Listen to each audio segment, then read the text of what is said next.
இந்த ரோஹிணி இப்போ சும்மா இருந்தாலும், அவங்க செஞ்ச தப்பு எல்லாமே அவங்கள சும்மா இருக்க விடாதுன்னு நான் நினைக்கிறேன். ஏன்னா, இதுக்கப்புறம் தான் பெரிய பெரிய ட்விஸ்ட்லாம் நடக்க போகுது. விஜயாவோட நம்பிக்கை நட்சத்திரமான ரோஹிணி, இதுக்கப்புறம் அவங்க அப்படி இருக்க மாட்டாங்கன்னு நான் நினைக்கிறேன். நீங்க என்ன நினைக்கிறீங்கன்னு சொல்லி இந்த கமெண்ட் செக்ஷனில் போடுங்க. அதுக்கு முன்னாடி நம்ம சேனலுக்கு லைக், ஷேர், கமெண்ட் போட்டுருங்க. வளவலான்னு பேசாமல் இன்றைக்கான வீடியோக்குள்ளே போயிடலாம். இன்றைக்கான வீடியோ எதை பற்றி இருக்குன்னு பார்த்தீங்கன்னா, அதாவது நாளைக்கான எபிசோட் ப்ரெடிக்ஷன் தான். இதுக்கு முன்னாடி நம்ம என்ன பண்ண போகிறோம்னா, இன்றைக்கான எபிசோடை கொஞ்சம் ஷார்ட்டாக வந்து பார்த்துடலாம். அப்போ தான் நம்மளுக்கு கொஞ்சம் கதை ஈஸியாக புரியும்.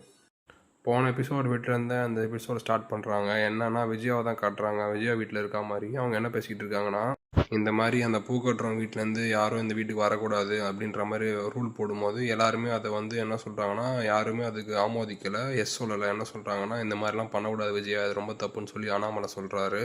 ஏன்னா அதுவும் அதுதானே கரெக்டு. அந்த தப்பு பண்ணால் மொத்தமே அவன் தம்பி தான். அவங்க ஃபேமிலி எதுக்கு திட்டுறனோடனே அதுக்கு விஜய் அவனு சொல்கிறாங்க. அவங்க எல்லாம் நான் என்னென்ன நகை போட்டிருக்கேன்னு சொல்லி அவங்க எண்ணிட்டு அப்புறமா எனக்கே அதை ஆப்பா வைப்பாங்கன்னு சொல்லும் போது எல்லோரும் கொஞ்ச நேரம் யோசிச்சுட்டு அப்புறம் என்ன சொல்கிறாங்கன்னா, அண்ணாமலை நல்ல பாயிண்ட் சொல்கிறாரு. இந்த மாதிரி நம்மளுக்கு ஏதாச்சும் ஆச்சுன்னா கூட நிற்கிறதுக்கு யாருன்னா வேணும்னு சொன்ன அப்புறம் விஜயா கொஞ்சம் யோசிச்சுட்டு சரி வந்து போகலான்ற மாதிரி வெளியே இருந்து தான் பார்த்துருப்போன்னு சும்மா சொல்கிறாங்க. அதோட அப்புறமா என்ன ஆகுதுன்னா, ரோஹிணியை தான் காட்டுறாங்க. ரோஹிணி ரொம்ப பதட்டத்தில் இருக்காங்க. அத்தை எப்படி வந்தாங்க, நம்ம அவ்வளோ கூப்பிட்டுமே வரல, இதில் ஏதோ பெரிய விஷயம் இருக்குன்னு சொல்லி அவங்க யோசிச்சுட்டு இருக்காங்க. அதுக்கப்புறமா அன்றைக்கி நைட்டும் ஆகுது. நைட் என்ன பண்ணுறாங்கன்னா, முத்துவும் மீனாவும் மொட்டை மாடை பட்டு தூங்கிட்டு அவங்க யோசிச்சுக்கிட்டு இருக்காங்க. நட்சத்திரத்தை பற்றி ரொமான்ஸ் தான் பண்ணிகிட்டு இருக்காங்க. அதெல்லாம் நம்ம பலவான்னு பேச வேண்டாம். இதில் என்ன பாயிண்ட்டுனா, மீனாவுக்கு ஒரு ஐடியா கிடைக்குது. இந்த மாதிரி நம்ம பூ வச்சு டெக்கரேஷன் ஆரம்பிக்கலான்ற மாதிரி அவங்க சொல்லிகிட்டு இருக்காங்க. அதுக்கு முத்துவும் சூப்பர் ஐடியா மீனான்னு சொல்லி சொல்கிறாங்க. நான் அதுக்கு ஃபுல் சப்போர்ட் பண்ணுறேன்னு முத்துவும் சொல்கிறாரு. அதில் அந்த இல்யூஷன்லாம் காட்டியிருப்பாங்க. அந்த நட்சத்திரம் வந்து தங்க காசாக மாறுற மாதிரிலாம் அதெல்லாம் கொஞ்சம் நல்லா தான் இருந்துச்சு. நம்ம விஜயாவோட நம்பிக்கை நாயகி ரொம்ப யோசிச்சுட்டே இருந்து என்ன பண்ணுறாங்கன்னா, சரி நம்ம கிளம்பலாம் ஆன்ட்டியோட ஃப்ரெண்டோட வீட்டுக்கு. அவங்க பத்மா அவங்க பேர். அங்கே போய் நம்ம கேட்டு பார்க்கலாம் அந்த ஆன்ட்டி கிட்ட, அவங்க ஏதாச்சும் சொல்லுவாங்கன்னு சொல்லி நம்ம நம்பிக்கை நாயகி கிளம்புறாங்க அவங்க வீட்டிலேருந்து. எங்கே போகிறாங்கன்னா, அவங்களோட விஜயோட ஃப்ரெண்டோட வீட்டுக்கு அங்கே போயிட்டு அவங்களுக்கு ஹெட் மசாஜ் பண்ணுற மாதிரி பண்ணி இந்த மாதிரி போட்டு வாங்குறாங்க.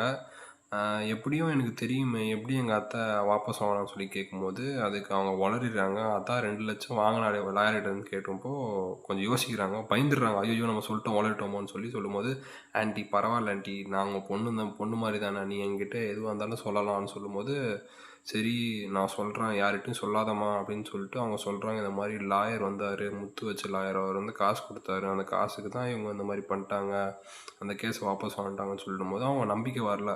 இந்த மாதிரி எங்கே இருந்துச்சு, நான் எதை வச்சு நம்புறது அப்படின்னு சொல்லும்போது யாருன்னா ரோஹிணி சொல்கிறாங்க. அதுக்கு இவங்க போயிட்டு அவங்க அவங்க 2 பேரும் போய் எங்கே போகிறாங்கன்னா, விஜயா வந்து அவங்களோட ஃப்ரெண்டோட வீட்டில் அந்த காசு வச்சுருப்பாங்க.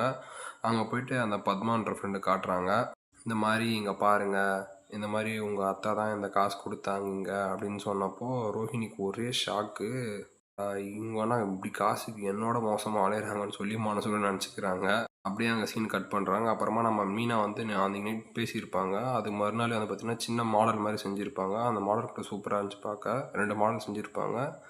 அந்த மாடலாம் அங்கே பார்த்துட்டு அப்புறம் பேசிகிட்டு இருக்கும்போது சூப்பராக இருக்குது மீனான்னு சொல்லி முத்து நல்லா பாராட்டுறாரு. அப்புறமா வந்து யார் வராங்கன்னா உள்ள ஸ்ருதி வராங்க. ஸ்ருதி வந்து அந்த 2 மாடலையும் பார்த்துட்டு பேசுகிறாங்க. சூப்பராக இருக்குது மீனா அப்படின்னு பேசிகிட்டு இருக்கும்போது, இது நம்ம மார்க்கெட்டிங் பண்ணணும்னு சொல்லிட்டு அன்றைக்கான எபிசோடை வந்து முடிச்சிருப்பாங்க. யார் சொல்கிறாங்கன்னா மார்க்கெட்டிங் வந்து ஸ்ருதி சொல்கிறாங்க.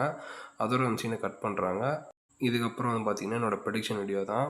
அந்த ப்ரோமோவில் காட்டியிருப்பாங்க. என்னென்னா, நம்ம ரோஹிணி வந்து காசு திருடுற மாதிரி என்ன இருக்குன்னா, சிட்டி ஃபோன் பண்ணுறாரு. எப்படின்னா, ரோஹிணி இங்கே பாருங்கள், இவன் இன்னும் அப்போன்னு இழுத்துக்கிட்டு இருக்கான், இவன் இன்னும் கொஞ்ச நேரம் செத்து கூட போயிடுவான், எனக்கு ரொம்ப பயமாக இருக்குது, நான் என்ன பண்ண போகிறேன்னா இந்த பணத்தை எடுத்துன்னு போய் உங்கள் வீட்டு வெளியே போட்டுற போகிறேன் அப்படின்னு சொல்கிறாரு.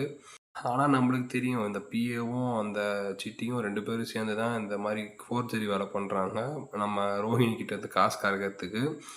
இது ஒன்றுமே தெரியாது. ரோஹிணி ரொம்ப பயப்படுறாங்க.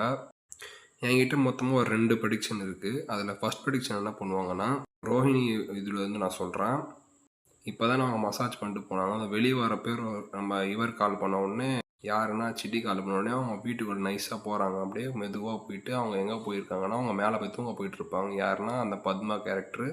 இவங்க வந்து அந்த கீழே போய் அந்த ஹாலில் போயிட்டு அந்த காசு எடுக்கிறாங்க.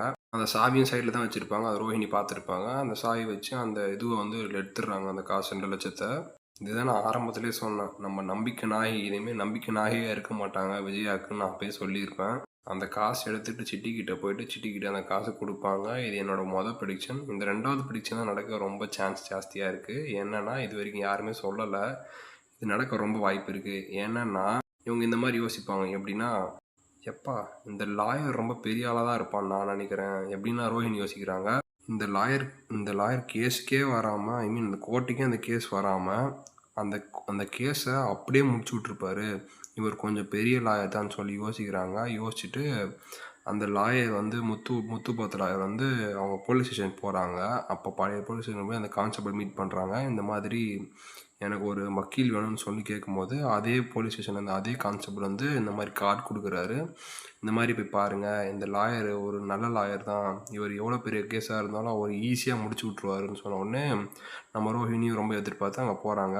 ஆனால் லாயர்கிட்ட எல்லா உண்மையும் சொல்லிடுறாங்க. இந்த மாதிரி அப்படி சொன்னால் தான் அவங்க அந்த கேஸில் என்ன லீடு எடுக்குதுன்னு சொல்கிறாங்க. இந்த மாதிரி நான் ஒரு ஃபேமிலி ஏமாற்றிட்டு இருக்கேன், என்னால் என்ன பண்ணணும்னு எனக்கு தெரியலன்னு சொன்னும்போது அந்த லாயர் சொல்கிறாரு, கவலையே படாதீங்க, இந்த மாதிரி கேஸ் எனக்கு 1008 வந்திருக்கு, இதில் 1009 தான் நான் எடுத்துக்கிட்டு இந்த கேஸை முடிச்சு விட்றேன்னு சொல்லிட்டு உடனே தான் இந்த நீங்கள் யோசிக்கலாம், அந்த 2 லட்சம் எதுக்கு அதை ஆட்டையை போட்டாங்க. நம்மளுக்கு தான் தெரியுமே அந்த லாயரோட பணம் சத்த பூச்சா ஆளுன்னு. எப்படியும் ஒரு 12 லட்சம் கேட்டிருப்பான். அதுக்கு முன்பணமாக ஒரு 2 லட்சம் கொடுக்குறேன்னு சொல்லி ரோஹிணி வந்து அந்த 2 லட்சத்தை அபேஸ் பண்ணியிருப்பாங்க.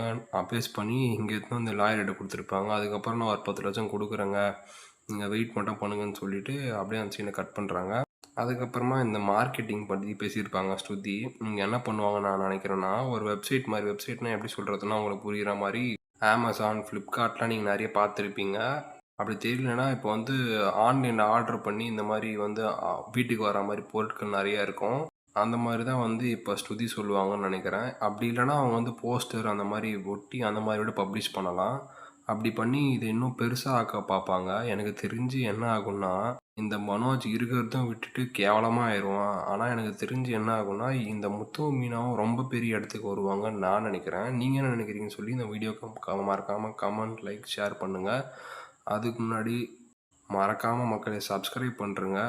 அது வரைக்கும் அடுத்த வீடியோ வர வரைக்கும் நன்றி, பாய்.